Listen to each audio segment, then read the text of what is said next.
اور اخیاب کے مرنے کے بعد مواب اسرائیل سے باغی ہو گیا، اور اخزیہ اس جھلملی دار کھڑکی میں سے جو سامریہ میں اس کے بالا خانہ میں تھی گر پڑا اور بیمار ہو گیا۔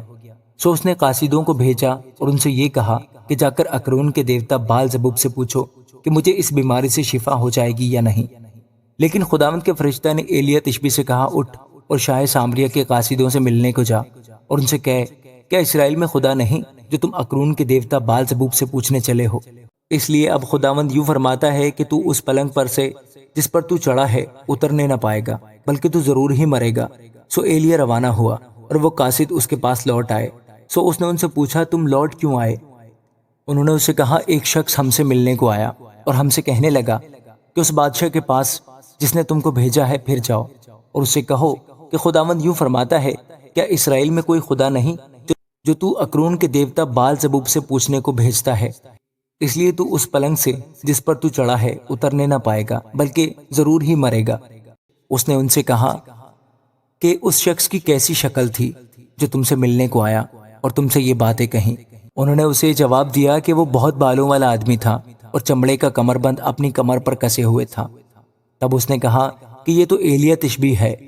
تب بادشاہ نے 50 سپاہیوں کے ایک سردار کو اس کے 50 سپاہیوں سمیت اس کے پاس بھیجا۔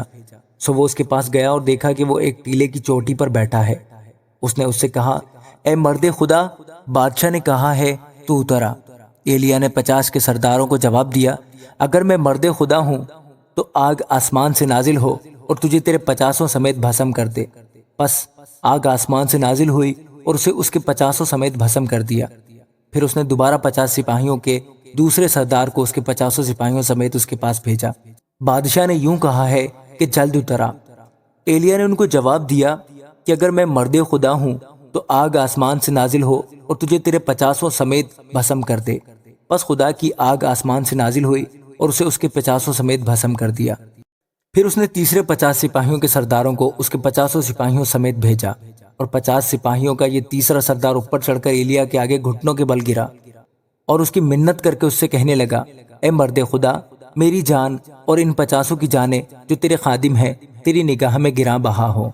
دیکھ آسمان سے آگ نازل ہوئی اور 50 سپاہیوں کے پہلے دونوں سرداروں کو ان کے 50 سمیت بھسم کر دیا۔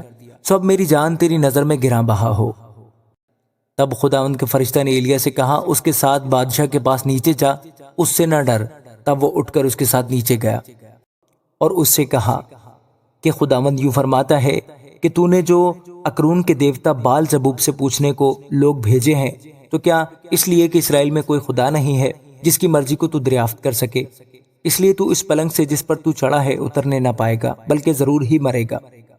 سو وہ خداوند کے کلام کے مطابق جو ایلیا نے کہا تھا مر گیا، اور چونکہ اس کا کوئی بیٹا نہ تھا، اس لیے شاہ یہودا یہورام بن یہوشفت کے دوسرے سال سے یہورام اس کی جگہ سلطنت کرنے لگا۔ اور اخزیہ کے اور کام جو اس نے کیے، سو کیا وہ اسرائیل کے بادشاہوں کی تواریخ کی کتاب میں قلم بند نہیں؟ آمین۔